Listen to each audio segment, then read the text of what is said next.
nomes não ficaram nos livros. Os rostos se perderam no tempo. Mas estes brasileiros são personagens de uma história fascinante. A história do Brasil nos últimos 50 anos. Antigamente lutaram muito, né, pra gente ter o direito de voto. Não acredito mais em político. Eu já estou calejado. Fui a passeatas, corri com polícia.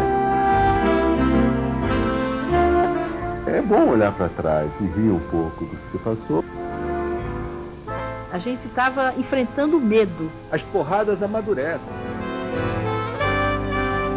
Era o meu primeiro voto para presidente. Vivia aquela expectativa de que o Messias chegasse. Aí eu falei, bom, consegui mudar a história do Brasil. Para mim, comunista bom mesmo, comunista é um morto, né? Beber de novo na fonte de tudo que a humanidade sempre bebeu, que é a democracia. A gente guarda o nome de presidentes e figuras públicas, mas a história também é feita pelos anônimos. Quando o povo não deixa claro o que quer, sempre aparece alguém para falar em seu nome. Mas quando a sociedade se organiza em torno de ideias e objetivos, costuma mudar os rumos da história. Este programa da série A História de Todos Nós, 50 anos de Brasil, retrata os caminhos do brasileiro em busca de sua afirmação política, a construção da cidadania.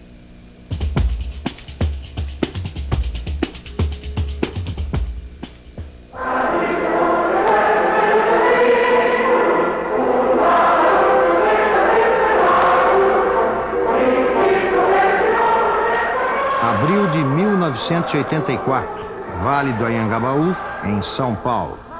Depois de 20 anos de regime militar, mais de 1 milhão de brasileiros pedem a volta da democracia.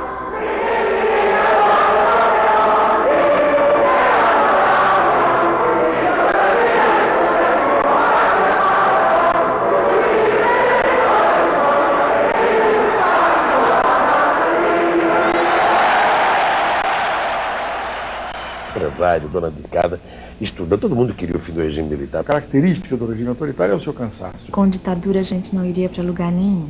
Alguma coisa que estava presa dentro da gente e aquilo explodiu. Era o ponto alto do movimento pela volta das eleições para presidente, que começou timidamente. Em pouco tempo, cobriu o país de verde e amarelo. O povo paga imposto, é uma exigência, mas quem paga também pode cobrar. Muitos e muitos artistas foram pelo Brasil afora, fomos para os palanques. Vamos começar com o corinho. 1, 2. Os brasileiros queriam retomar o controle do próprio destino. E esse ideal unia gente de todos os grupos sociais. Ninguém tinha ilusões de que esse país ficasse governado por um colégio eleitoral, eternamente. O erro mais grave da Revolução de 64 foi exatamente ter durado demais. A campanha lembrava outro momento de participação popular. A mobilização política que se seguiu à queda de Vargas.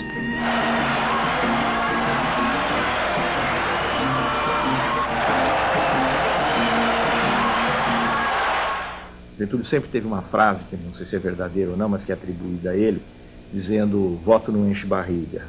Claro que voto não enche barriga, mas as pessoas queriam votar. Outro momento de mobilização ocorreu no início dos anos 60, durante o tumultuado governo de João Goulart. Num país politicamente dividido ao meio. O presidente João Goulart agradece a homenagem, exortando os trabalhadores para que se mantenham unidos para lutar e superar as dificuldades que afligem a nação. Um dos momentos mais altos da pressão popular na cena política do país. Eu aplaudia de pé o Jango, o Brizola, aquele pessoal da esquerda. Nós estávamos caminhando por um tipo de regime que dava medo.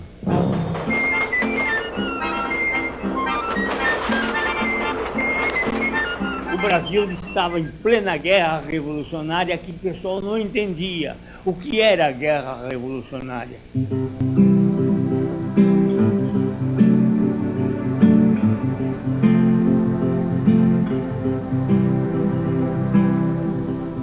A dúvida do Jango era qual seria realmente o seu pensamento ideológico, do seu ponto de vista ideológico.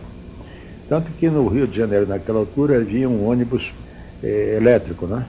Que vinha, hora parava à direita, hora parava à esquerda. Então a gente chamava isso, era o Jango. Uma parte da população se organizava para exigir reformas sociais, as chamadas reformas de base. Imperial, todas essas reformas que se fala hoje, inclusive a reforma agrária. Todo mundo achou que era possível mudar e começaram os movimentos revolucionários. No Nordeste, milhares de lavradores se engajaram nas ligas camponesas, que tinham surgido na década de 50 e agora começavam a agitar os campos. São consideradas um movimento subversivo, um movimento ilegal. Nas cidades, as centrais sindicais influenciavam setores estratégicos da economia e ameaçavam parar o país. Eles são cada vez mais politizados, o que acende uma luz vermelha para os setores da direita, não é? E quem os mobiliza?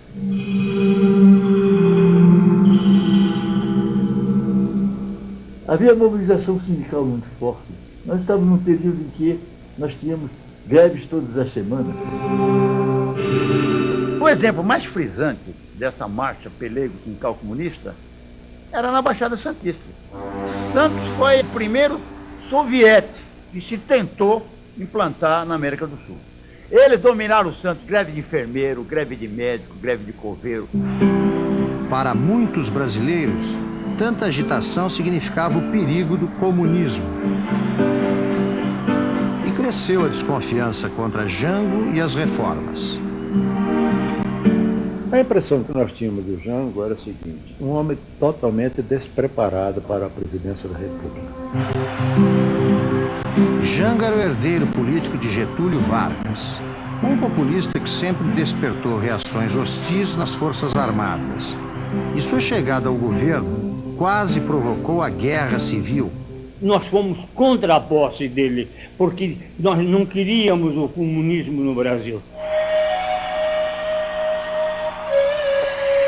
O vice João Goulart estava na China quando o presidente Jânio Quadros renunciou.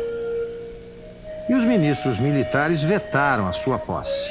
Senti-me como se estivesse hospedado na casa de um velho e bom amigo.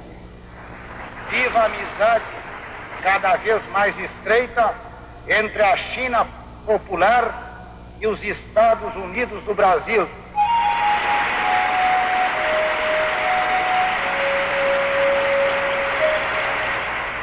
Os militares se arrepiaram de ver que o governo passaria ao herdeiro natural de Vargas, eles que eram basicamente anti-varguistas. O Rio Grande do Sul, terra de Jango, chegou a mobilizar tropas para defender a posse.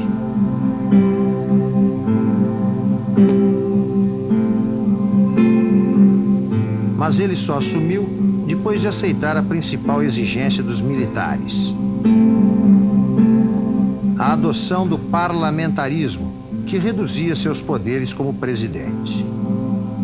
Foi a saída honrosa para os militares aceitarem a posse de Goulart, que o veto era a guerra, um veto intransigente era a guerra civil. O mundo também estava dividido. Estados Unidos e União Soviética lideravam os blocos que mediam forças na Guerra Fria. E a vitória do socialismo em Cuba trazia o confronto ideológico para mais perto do Brasil. As alternativas do mundo pareciam apenas duas, né? Ou o socialismo ou o capitalismo. O senhor João Goulart, chegando aos Estados Unidos, no momento em que tantas dúvidas se lançavam no espírito do seu povo, teve a capacidade de esclarecê-las em prol da amizade entre os dois povos, que, hoje, mais do que nunca, se afigura como indispensável aos povos defensores da democracia. Aí começou a se delinear o sucesso da visita do presidente brasileiro, quando a imprensa norte-americana tornou claro que o nosso dirigente era mais do que bem-vindo aos Estados Unidos. E o presidente Kennedy manifestou o desejo de triplicar as horas que pretendia passar ao lado do senhor João Goulart, fato sem precedentes na história política dos Estados Unidos. Era o receio de Kennedy de uma esquerdização do Brasil. Ele tinha medo, pânico, de na história ser acusado de ter perdido o Brasil, como Truman, seu antecessor do Partido Democrático, era acusado de perder a China. É um país subdesenvolvido, subdesenvolvido, subdesenvolvido. O conflito ideológico influenciava tudo, Subdesenvolvido. até a cultura e as artes. Que chora esse menino, chora de barriga cheia, com vontade de mamar. E olha o coco, tá viru, viru, viru, lelei. Olha o coco, tá viru, viru, bah. E olha o coco, tá viru, viru, viru, lelei. Olha o coco, tá viru, viru, bah. Havia a ideia muito forte no Brasil que a gente tinha que ensinar as massas o caminho da verdade. Havia a ideia de que você conscientizando a população, as coisas mudariam. Enquanto o país se dividia entre dois caminhos, a economia entrava em queda livre. Tínhamos inflação e recessão ao mesmo tempo. A economia brasileira marchava para um colapso. Nesse clima, a conspiração contra Jango foi ganhando impulso. O que pretende o senhor Jango Goulart é levar o povo ao desespero. Uma centena de rádios no país inteiro fazia uma campanha persistente, diária, contra o governo de João Goulart. O que precipitou o golpe foi a quebra da disciplina nas Forças Armadas. Cabos e sargentos se organizaram em torno de bandeiras políticas. Misturou a desordem nas Forças Armadas, o comunismo que já estava nas nossas portas, mas, para mim, soldado, o que motivou mesmo foi a desordem que existia nas Forças Armadas. Tudo isso era veneno para os militares, né? Entre manter esse estado de coisas e dar um golpe, era preferível dar um golpe. E tocaram numa coisa que é o tabu de qualquer organização militar: hierarquia e disciplina. Na hora que quebrou a hierarquia e a disciplina, aí, doutor, não tinha quem segurasse mais o movimento militar em 64. Em março de 64, uma sexta-feira 13, milhares de pessoas se reuniram num comício no Rio de Janeiro a favor das reformas.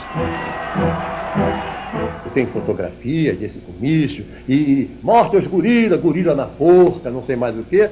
Um comício onde estava o presidente da República lá, o ministro do Exército estava lá, o Exército garantindo aquilo ali que era uma ilegalidade. Trabalhadores do campo já poderão então ver concretizada pedaço de terra fácil para eles trabalhar. Já havia sido comunicado que iam fazer um atentado também naquele dia. Eu tinha verdadeiro terror de que acontecesse realmente alguma coisa nesse sentido, de sabotagem, de explodir uma bomba. O que parecia uma demonstração de força dos movimentos ligados a Jango valeu como uma senha para o golpe. E o Carlos Lacerda, que era contra o Jango, tinha pedido que todas as famílias brasileiras pusessem uma vela acesa nas suas janelas para demonstrar o repúdio aos comunistas. Quando a gente começou a passar na Praia do Flamengo, todas as janelas de todos os prédios praticamente tinham uma vela acesa, E na praia de Botafogo, idem. Ia chegando ali em Copacabana, idem. A parte da população que estava contra Jango organizou as chamadas Marchas da Família com Deus pela Liberdade. Aquela marcha por Deus e pela família, aqueles movimentos todos de certos setores intelectuais, sabiam, sempre deram um certo apoio ao exército.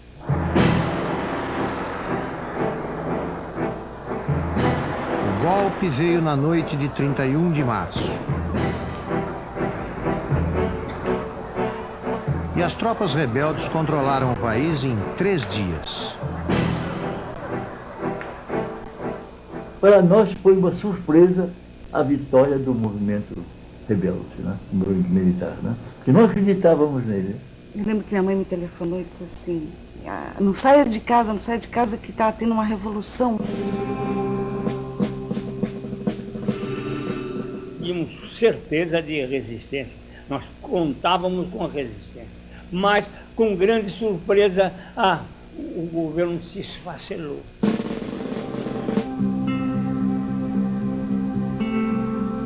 Eu fiquei cercada de militares por todos os lados na Granja do Torto, com meus 2 filhos. Nessa altura, os amigos tinham sumido todos.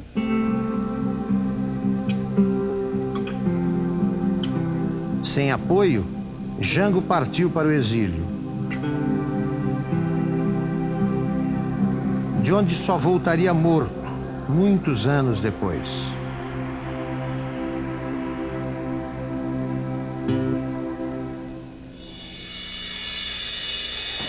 Para os brasileiros, começava um novo ciclo autoritário. Eu comecei a ter notícias de prisões, de violências, de torturas.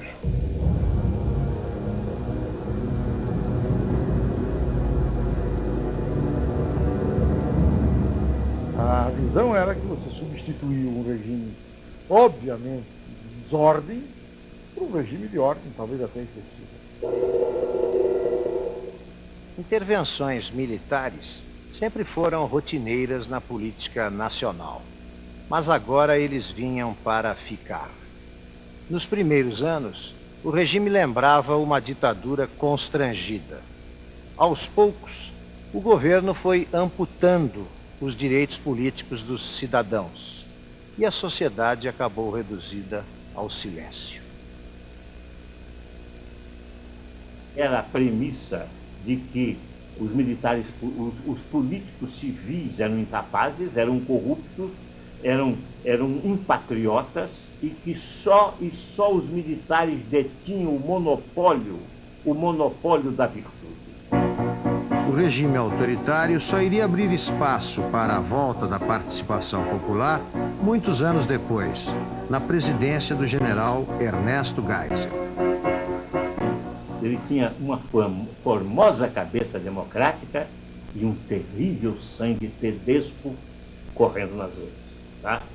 Então, ele era liberal, mas não era fácil. Geisel estava entre os chamados legalistas das Forças Armadas.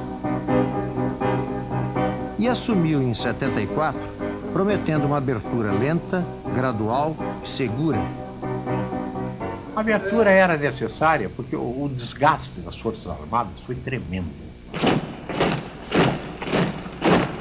O poder militar iria ser contestado mais cedo ou mais tarde.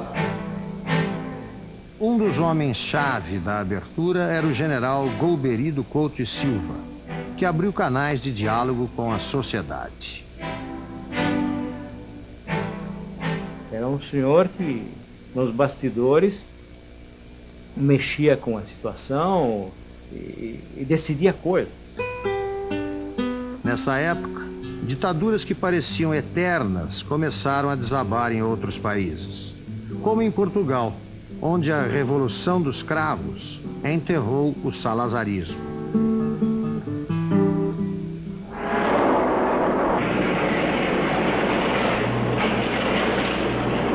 No Brasil, o modelo econômico do regime dava sinais de esgotamento.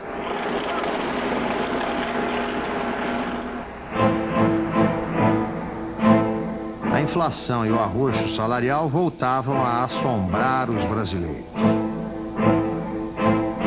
pela primeira vez a gente conseguiu mobilizar muitos trabalhadores, grandes assembleias.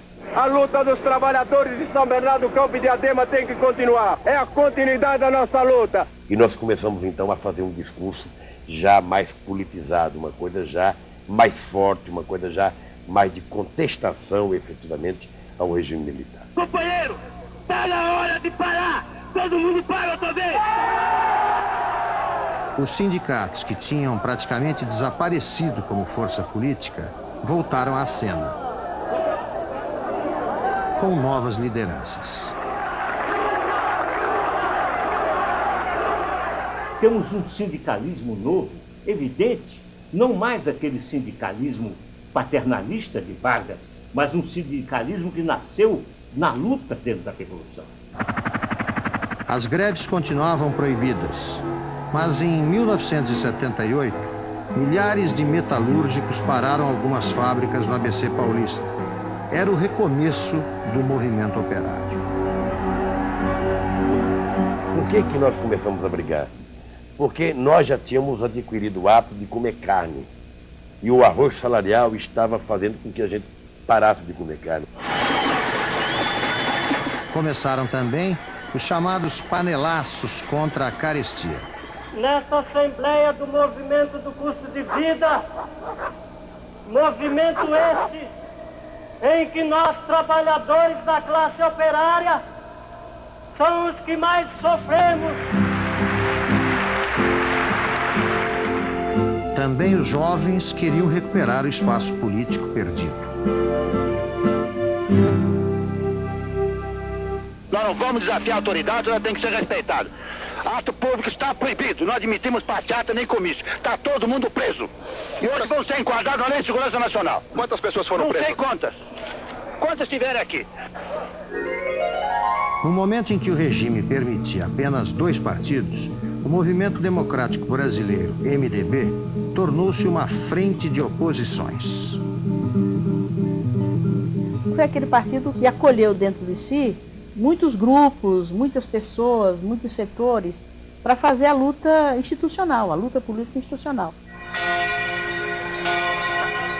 A Igreja Católica, que em 1964 tinha aplaudido o golpe militar, agora apoiava os movimentos populares.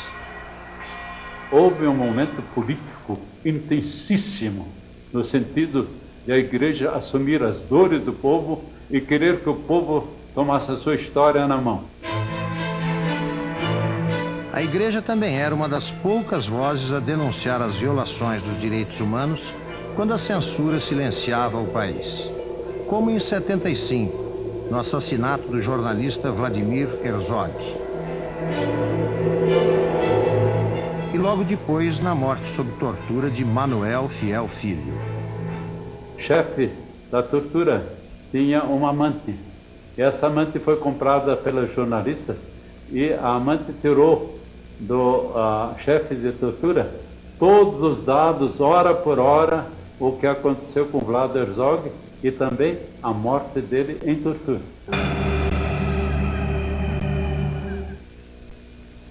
A selvageria nos porões provocou um confronto nas Forças Armadas. Os partidários da abertura decidiram enfrentar a ultradireita militar. E os generais que protegiam os torturadores foram demitidos pelo presidente Geisel.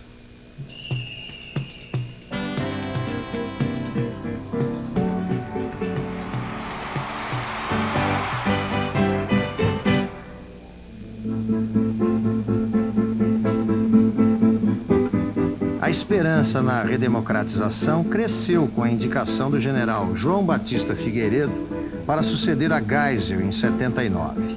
Ele chegava prometendo prender e arrebentar quem fosse contra a abertura. O regime militar autoritário perdeu o ponto nas mãos do Figueiredo. Mas até quanto essa perda de ponto foi decisão dele ou ele foi engolfado pelos acontecimentos, eu não sei dizer. Em 79, Figueiredo cumpriu a promessa de decretar uma anistia política. Eu não aguentava mais o exílio, eu já estava dilacerado de todas as maneiras, não aguentava mais. Com Com a anistia, milhares de pessoas, entre caçados e exilados, ganharam de volta a cidadania brasileira.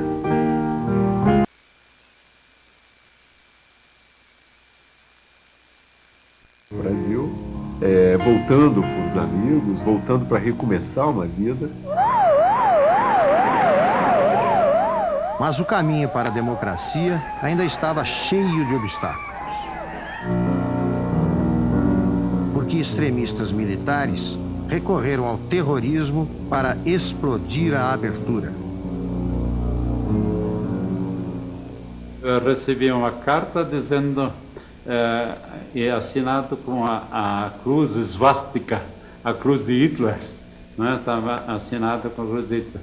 O senhor vai receber 3 dessas cartas, e a 4ª vai chegar à sua casa quando o senhor estiver morto.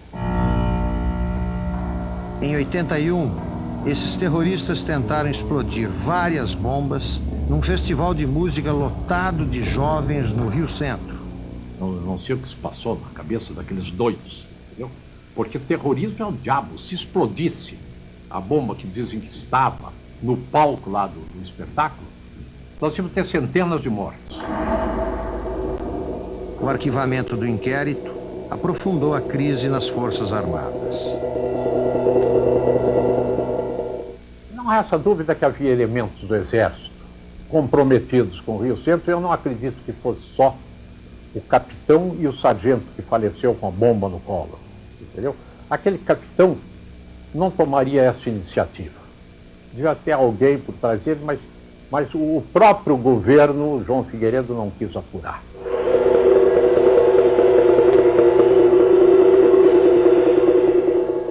O episódio do Rio Centro foi o último suspiro do terrorismo de direita. A bomba que explodiu no colo de um sargento também implodiu a confiança no governo Figueiredo e deu mais munição à ofensiva democrática. Os brasileiros também sofriam nessa época com o descontrole da economia. Inflação e recessão provocavam saques e protestos no país inteiro. Não era mais possível. A panela de pressão não ia estourar. Saiam todos de casa para defender na praça hoje o voto direto. Toda essa insatisfação com o regime militar acabou desaguando na campanha das diretas já. É uma retomada da identidade nacional, do orgulho nacional e da luta pela redemocratização do país. Que a gente tivesse direito à palavra, direito a se manifestar. Conquistando a democracia novamente, democracia plena. Achei que a gente ia ganhar, ia ter uma eleição direta, ia fazer a ruptura democrática com o regime militar.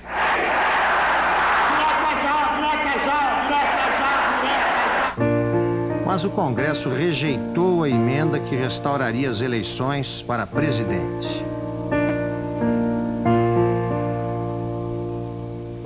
Guardei um recorte de jornal por muito tempo e saiu a relação daqueles políticos que votaram contra. A gente acreditava que tinha tido nas mãos a possibilidade de mudar o país. É impossível que aquele povo chorando daquele jeito nas ruas, como a gente viu, a comoção que foi não ter as diretas, a história do Brasil teria sido outra, gente.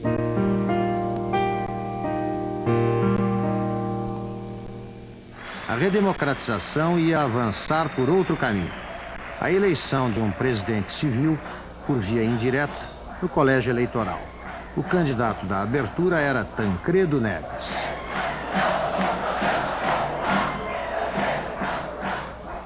Era uma pessoa que é a esperança nossa, né? Ele era realmente uma pessoa que estava querendo fazer o Brasil um Brasil melhor. A vida dele era política. Ele só fazia isso. Ele gostava de política. Tancredo já tinha tido vários papéis na história brasileira. Ele foi ministro de Getúlio Vargas, ajudou a eleger Juscelino Kubitschek e a negociar a posse de Jango com os militares. Agora, ia disputar a presidência contra o candidato do regime, Paulo Maluf. A população embarcou na campanha como se fosse uma eleição democrática. A esperança estava depositada nele, né? Sabe quando se sente que aquilo ali era uma coisa boa para o Brasil? Em vez de ser condutor, ele passou a ser o conduzido por esta grande manifestação nacional de apoio. Tancredo Neves, 656 votos. A vitória foi saudada como uma celebração da democracia. Mas as esperanças dos brasileiros iam ser frustradas outra vez. Lamento informar que o excelentíssimo senhor presidente da República, Tancredo de Almeida Neves, faleceu esta noite no Instituto do Coração, às 10 horas e 23 minutos. Depois de 39 dias de agonia, Tancredo morreu, sem assumir a presidência. O Brasil inteiro se uniu na mesma dor. Fiquei o dia inteiro chorando. Ele ia melhorar um pouco o nosso país. Uma luzinha no fim do túnel, mas que logo se apagou. Foi um momento de purgação absolutamente fantástico. Eles não achavam que tinham roubado deles a vida do Tancredo. Eles achavam que tinham roubado dele a perspectiva que o Tancredo representava. Brasileiras e brasileiros de Porangatu. O poder passava para um aliado de longa data do regime militar, o vice da chapa de Tancredo, José Sarney. No governo Sarney, o Brasil ganhou uma nova Constituição. Graças a Deus, à sociedade, aos constituintes e ao povo brasileiro, chegamos.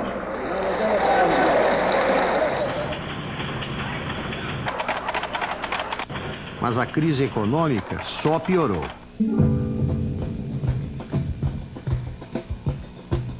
Trocamos tantas vezes de ministros e moeda que ninguém sabia mais o valor do dinheiro.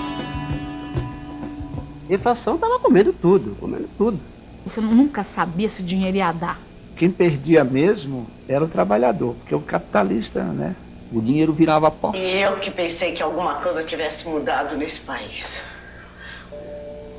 O desencanto popular era tão grande que até as novelas de televisão retratavam o clima de vale tudo. Horrível no caminho, uma gente feia parada esperando uns ônibus caquéticos. O dólar a 300. A taxa acumulada nos últimos 12 meses bateu todos os recordes. Com a inflação chegando a quase 2.000% ao ano, o dinheiro agora encolhia em questão de horas.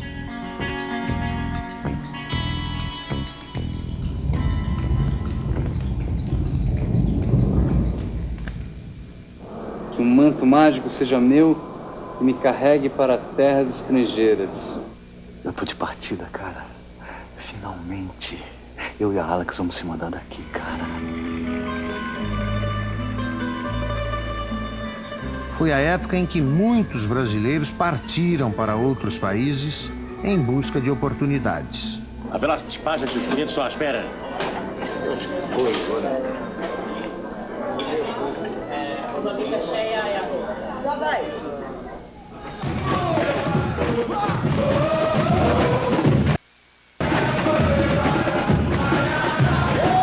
A distância entre ricos e pobres aumentou.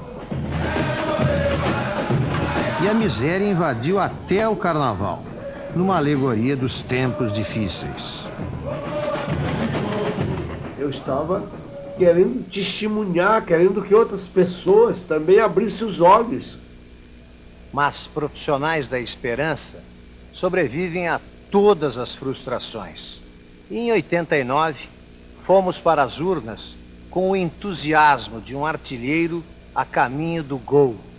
Depois de 30 anos de jejum, voltávamos a eleger o presidente pelo voto direto. De um lado, estava o líder dos trabalhadores, Luiz Inácio Lula da Silva, que prometia colocar o povo no poder. O que eu simbolizei para milhões de brasileiros é a perspectiva de que um de baixo pode chegar lá em cima. Lá em Alagoas, resistimos em todos os momentos aos poderosos, ao sindicato do crime, aos corruptos e ao Sarney. A outra opção era o alagoano Fernando Collor de Mello, que falava em caçar marajás e levar o país à modernidade.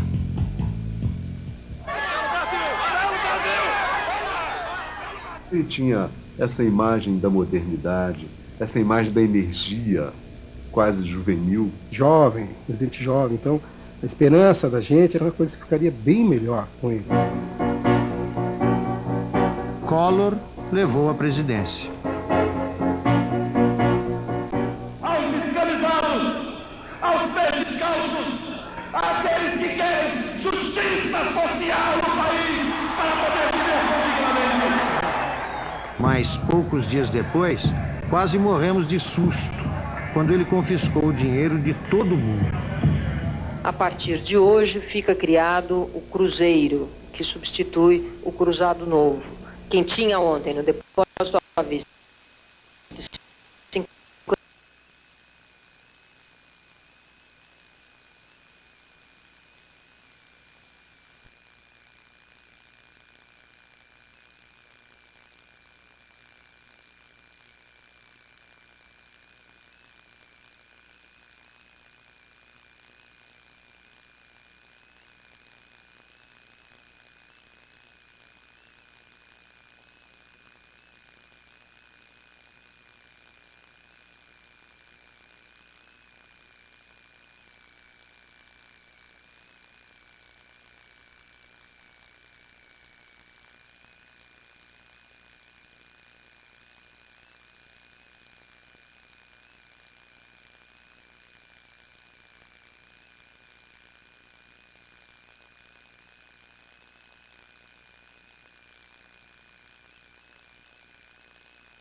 O Collor se comportava como se ele fosse.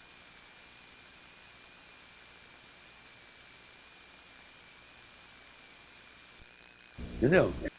Ninguém vai me julgar, ninguém vai me punir. Eu posso fazer o que eu quiser. Nesse governo só existe uma vontade política, que é a vontade do presidente. Mesmo para um país acostumado a casos de corrupção, aquilo era demais. E a opinião pública indignada apressou a investigação das denúncias pelo Congresso.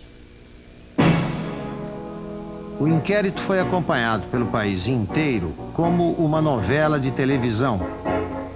Uma novela que tinha um vilão, uma inveja muito grande do seu irmão presidente da República. Um herói, que era o motorista do presidente,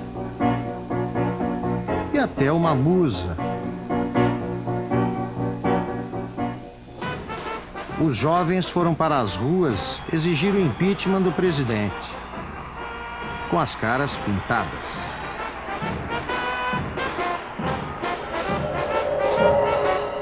E chegou um dia que o Collor falou assim, não, saiam e ponham a bandeira nacional. Aí o pessoal saiu com a bandeira preta e foram milhões de pessoas na rua. Votos não, 38.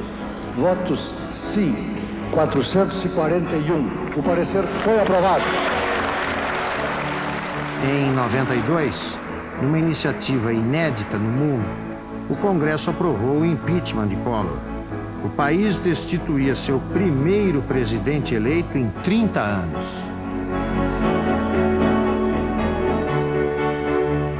Na véspera da votação, todo mundo dizia, não passa. E passou por uma votação esmagadora. O que aconteceu? Não foi no Congresso que aconteceu, foi na sociedade que aconteceu. A história nos jogava outra vez nas mãos de um vice-presidente. Agora, o mineiro Itamar Franco. Permita-me, antes de ler o compromisso, que entregue a Vossa Excelência a minha declaração de bens. Em seu mandato, os escândalos eram de outra natureza.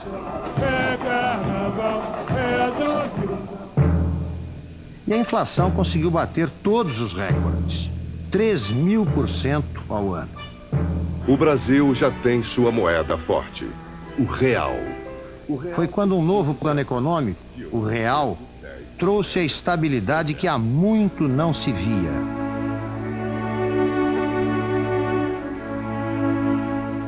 A bomba, gol! Vamos ver o Brasil! Pra fora, Brasil, campeão do mundo! A boa notícia veio junto com outra vitória, a conquista do tetracampeonato mundial de futebol. O novo clima de otimismo ajudou a eleger o criador do real, Fernando Henrique Cardoso, para a presidência da República.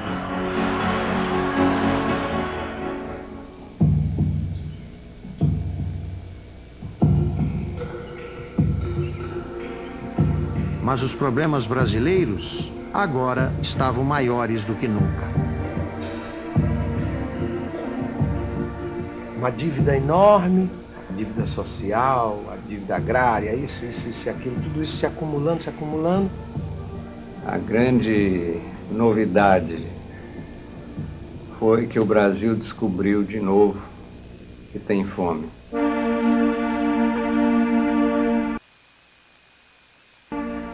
Metade do Brasil não dorme porque está com fome. A outra metade não dorme porque está com medo dos que estão com fome.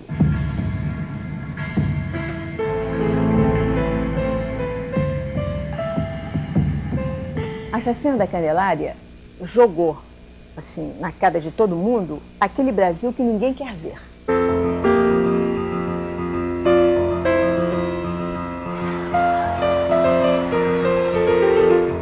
Os anos de crise tinham deixado o Estado falido, mas os brasileiros começaram a descobrir a cidadania. A falência do Estado tem um lado bom de fazer descobrir a sociedade civil no Brasil, que é a coisa mais importante que a gente precisa ter. Antes nós apelávamos ao militante, ao líder sindical, ao dirigente político, mas o cidadão era o anônimo. Hoje o cidadão é o centro. Ainda tem muita gente completamente alheio, eu acho que não se sentindo cidadão. Aos poucos, estão surgindo organizações não governamentais voltadas para problemas como saúde e habitação.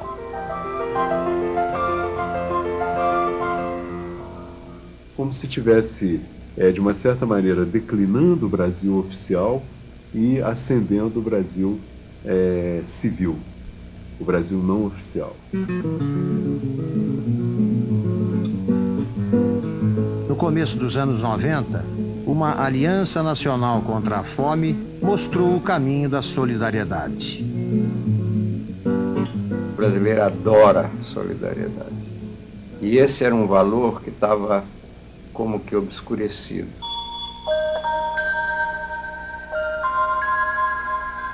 a defesa do meio ambiente começa a tornar-se uma bandeira em várias regiões.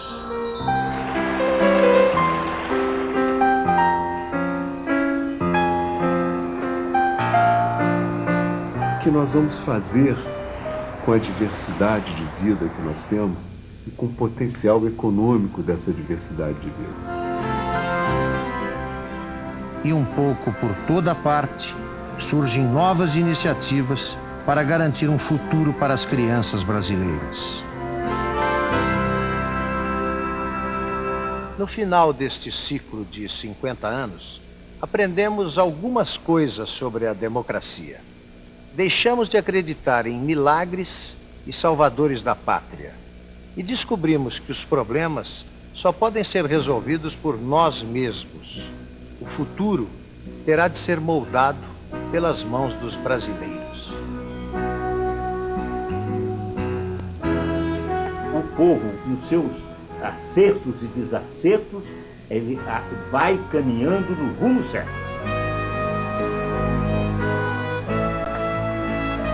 Eu tenho que fazer por mim, porque se eu for esperar pelos políticos... Nós estamos vivendo um momento muito interessante no Brasil de hoje, que é o nascimento da sociedade civil. A sociedade mudou, se organizou muito, existem contrapesos, existe a imprensa muito ativa, muito livre. As pessoas lutando pelo aquilo que acreditam ou necessitam sempre foi o caminho, né? O Brasil é realmente o país onde a gente pode sonhar e onde o sonho comum um dia se transformará em realidade. Então tem que mudar você mesmo, você tem que ver que o mundo está aí para todo mundo viver, não é? O sol nasceu para todos.